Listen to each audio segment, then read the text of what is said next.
Hi, this is Sally Morgan, physical therapist, craniosacral therapist, and Tellington T-Touch practitioner for animals and people. And this is Tristan, he's a Corgi. And we're here today for an episode of Conversations with a Corgi. And today we're continuing our discussion about the chakras in relationship to your pet. And we are going to be talking today about the third eye, the brow chakra as it is also called, and it is also the sixth chakra. And I am wearing a bindi on my forehead today because that is where the third eye is located. And the color associated with this chakra is indigo, which is a very deep blue. And the closest I have is my flower in the front of my house, my hibiscus, also called a rose of Sharon, which is in fact a deep color of blue purple, which is what indigo is. And on my flag here you can see this is the third eye. It has only 2 petals on the lotus flower, and that again is to bring focus to the center, which is what the third eye indeed departs to you and your pet imparts. The third eye is located between the eyebrows, and it is your center of intuition, as we all know. Intuition, insight, and wisdom come from your third eye. It's for listening to your deep intuition.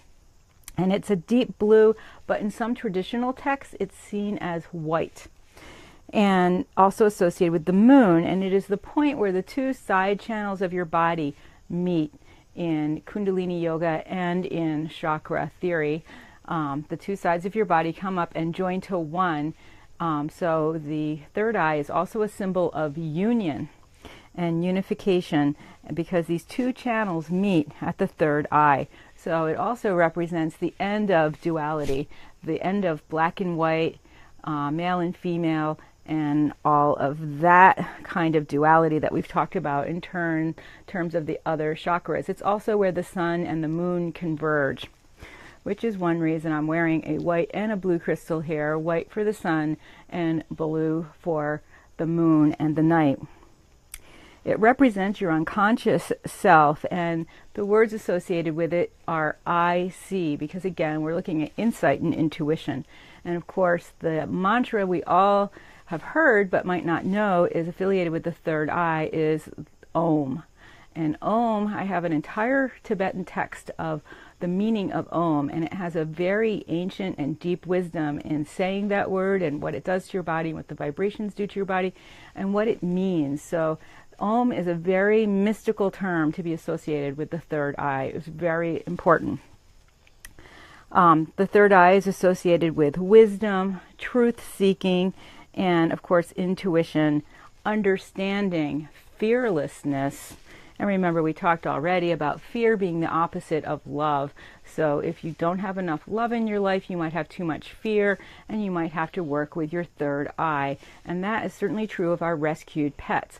So many of them have a lot of fear because of the past lives that they have had before we got them, either literally in this life or figuratively in another world. And so the third eye can be an area that we might want to look at working with our pets who have been rescued.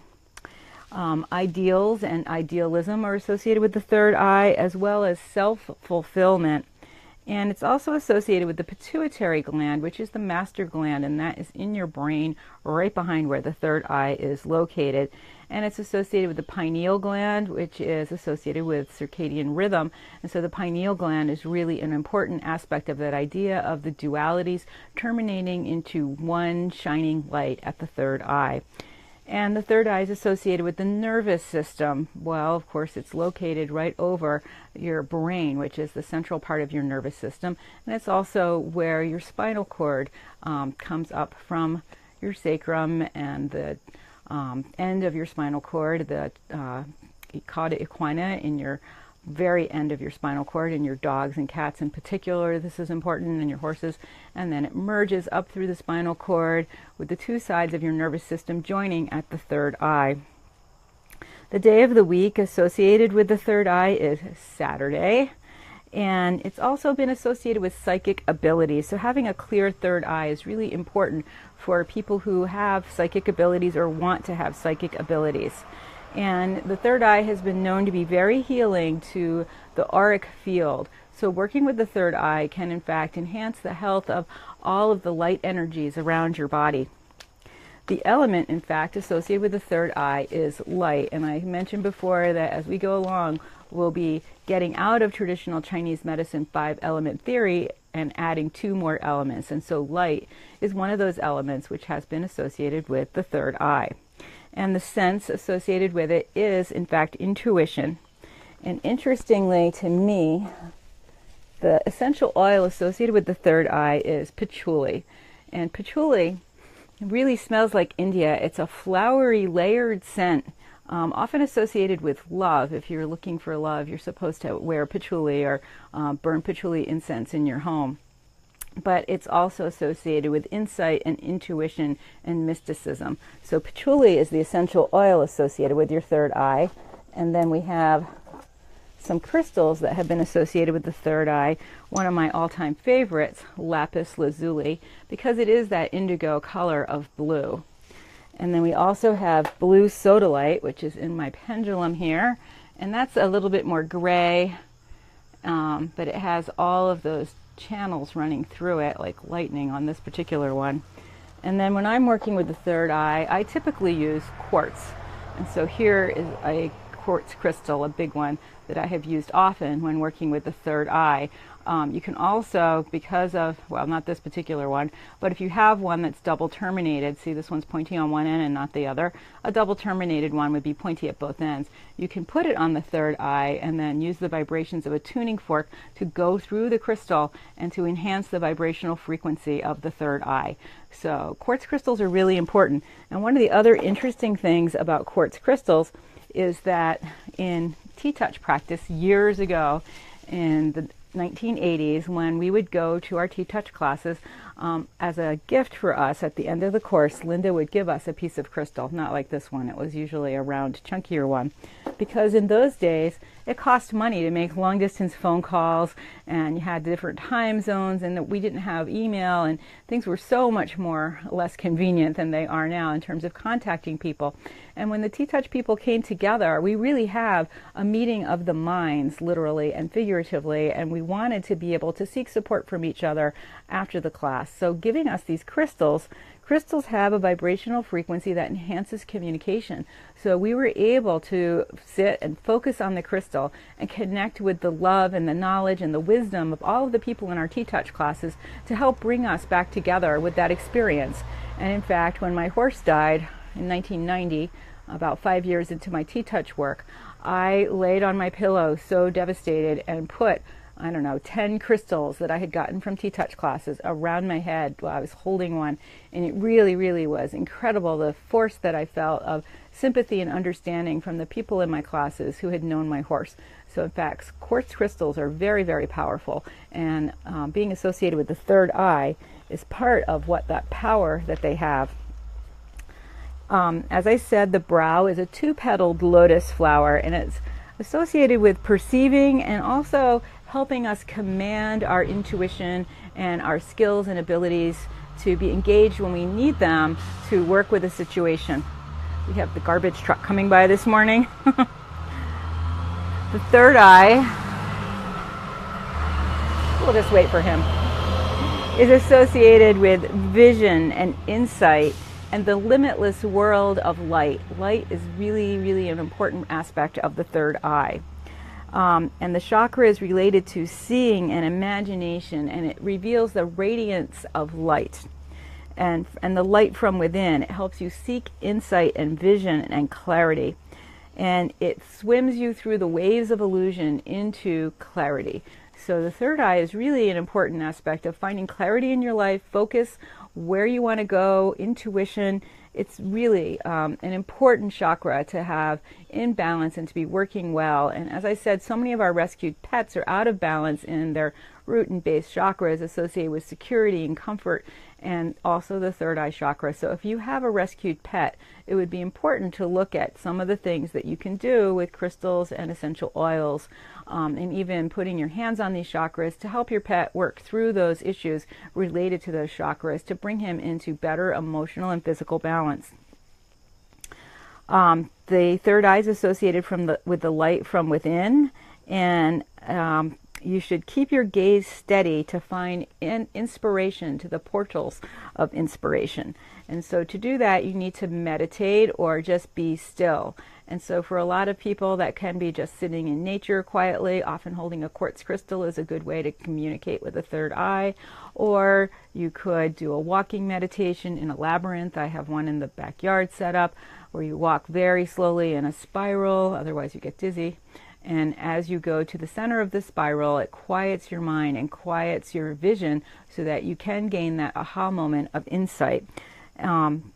And also the third eye is associated with discovering your mind's dreams and finding that intuition and the path that you want to be on that you might not have found yet.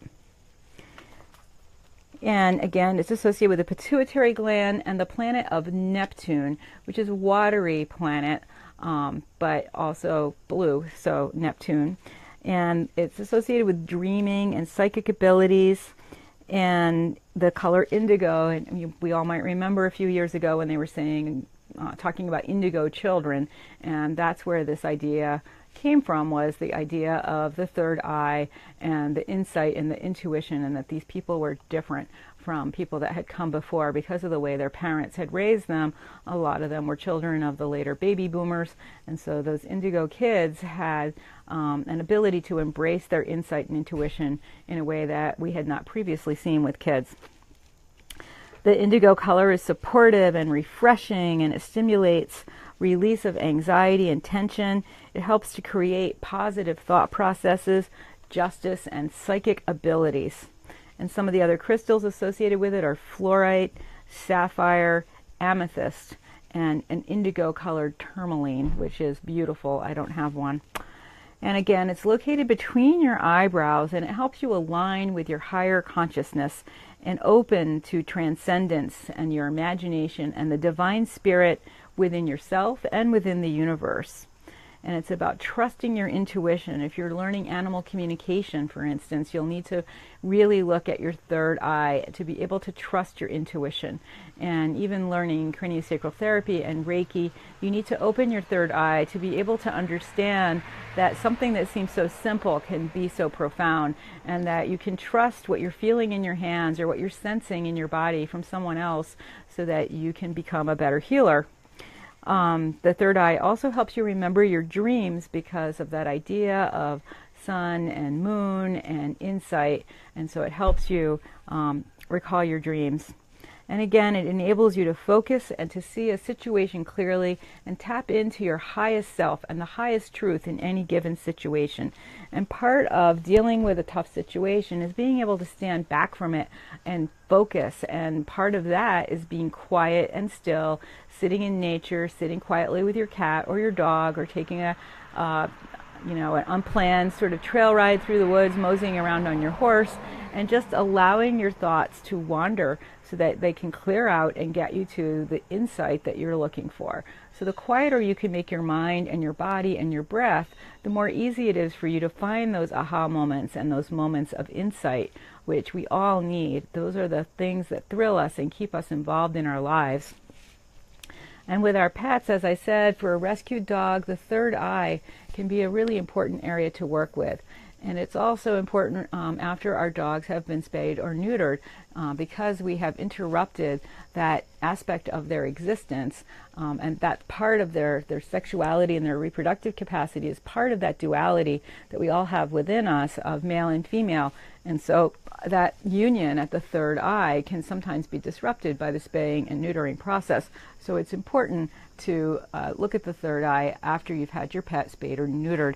And again, it's very closely related to the root and base chakra in that regard, because those areas are what give us our physical survival and comfort, and then we need our spirit and our imagination to really thrive.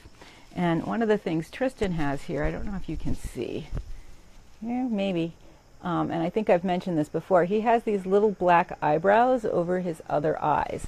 And dogs like this are called, in Native American culture, four-eyed dogs. And these four-eyed dogs, are supposed to be able to connect more deeply with humans, because for us it's easier to read their emotions and their expression if they have that eyebrow. And the other thing is that in Native culture, these dogs were considered to have more wisdom and insight. than those that did not have the eyebrows. And so these dogs were in particular bred and chosen to be, you know, some of the best dogs in the group. And of course, many Huskies and Malamutes, which are working dogs associated with northern native cultures, all of them often have 4 eyes, either a black face with white eyebrows, or a brown face with white eyebrows, or black eyebrows on a white face. And so this idea of 4 eyes is associated with the idea of the third eye in people and in our dogs. And the same is true for cats. And sometimes I've occasionally seen a roan horse with an extra eyebrow, but because horses' eyes are so big and luminous, I don't think that we needed eyebrows on them to understand them. And so that has not been something we've talked about in ancient horse lore, but really much more associated with dogs and somewhat with cats. So the third eye is really one of the most interesting chakras to me, because it really is what brings brilliance into our lives from our dogs and from ourselves and from our horses. And so many horses, in fact, have a star or a stripe or some white hairs or something on their third eye. And horses are deeply sensitive beings. They're really connected with the world of nature and with other horses and with other animals. And this third eye that they often have, my first horse Goblin had a perfect diamond on her third eye and another one down on her snip between her nostrils. And she was, you know, a sensitive chestnut mare. So a lot of horses are very sensitive, and they have this idea of the third eye that we can see in the white on their forehead. So the third eye is really an important area to look at our dogs and our cats and our horses. And again, you can use a quartz crystal or a lapis or a blue sodalite, anything that is that indigo color, to work with that chakra, or the scent of patchouli. It's a very strong scent. I certainly wouldn't put it on a horse or a dog, but just opening the bottle and letting them smell it from across the room is often enough to stimulate the third eye. And then as well as doing Reiki or craniosacral therapy or even T-touch on that area. And in dog anatomy, this area is what they call the stop, and that is where the head meets the nose, and that's an important and sensitive area in dogs. Some of the structures under there, the vomer nasal bone is under there, for instance, and that is a very important part of their sense of smell. And the same is true for horses and cats. So, and rabbits. So think about the importance of the third eye with your pet. And as I said before, if you have a rescued pet and you want to work with the third eye, you can sometimes just put the crystals on their collar or next to their bed, or you can have them, like Tristan is, wearing some color of indigo around their neck, on their collar, to help stimulate the third eye. So I just have another little interesting announcement. My poor friend Dory, the Corgi, had her collar on, and it has a beautiful little heart with her name on it, and it got stuck in her crate yesterday when her mother went out. And when she came home, Dory was really just like strangling almost in her collar with her heart stuck on the crate. And thank God she got home in time to take care of her dog and save her. But a warning to everyone, because I have had several clients who have had a similar problem. Please, please try to leave your dog without a collar if you're leaving him in a crate or in any kind of a confined space where you're quite certain he won't get out. If you leave the house for several hours and no one's home and no one's going to be home, there's no need for him to be in his collar. I have had clients with big dogs laying like on a vent in the house and have either a piece of a choke chain or part of their tags get stuck in the vent of the house, and they're trapped there, and the owner doesn't even realize there's a problem. And with a big dog struggling, they can do tremendous damage to their neck. So it's so important, if your dog is wearing any kind of a collar, that when you are not with them, take it off, because they can really get caught on things and be really injured. Another dog I know got his collar stuck on the corner of the dishwasher, and he was so tired of being held that way that he rolled over, and the collar got really, really tight on him, and thank God someone found him, but it was so tight she had to cut it off. She was unable to, move the dog enough to get it off of him otherwise. So really important to keep the collars off your dogs when there's no chance of them getting loose into the outside world.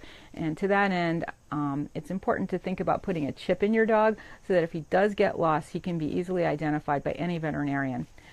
So remember that, and let's not have any more accidents with dogs getting caught in crates or grates or the deck, for that matter. A Pyrenees I know got her choke chain stuck in the deck, and as she struggled, it got tighter and tighter.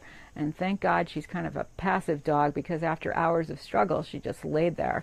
And it was blistering hot that day, and her owner was out, and when she came home and the dog wouldn't come in, she went out and discovered this problem. And again, they had to get wire cutters to cut the collar off of her, because they had no way to try to turn that little circle on the other side of the deck to free her. So really important to keep your dog naked when he's home so that he is safe. And I really worry about leaving a collar on my dog in the car. It is so important to have a collar on them in the car, because so many things can go wrong. If you have an accident, or if they open the window by themselves, or anything can happen.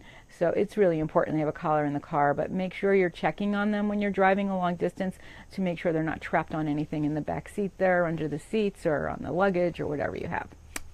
So that's our wisdom from Dory and her owner this morning. So we have been talking about the third eye, which is associated with intuition, aha moments, insight, and then the coming together of the dualities that exist in our bodies and in our chakras. And in our dogs, it helps them learn.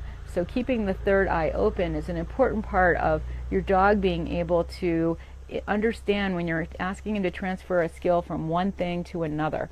For instance, with Tristan, I have him weaving around cones right now because he's trying to learn weave poles, and he doesn't understand, being a Corgi and kind of long, even though he's little, he doesn't understand that idea of weaving, really. So the cones are helping him, and part of what helps him transfer that cone idea to the weave poles is what's coming from his third eye. So really important area to honor in our animals, and so many cats and horses and dogs often have a white spot there to remind us of the third eye.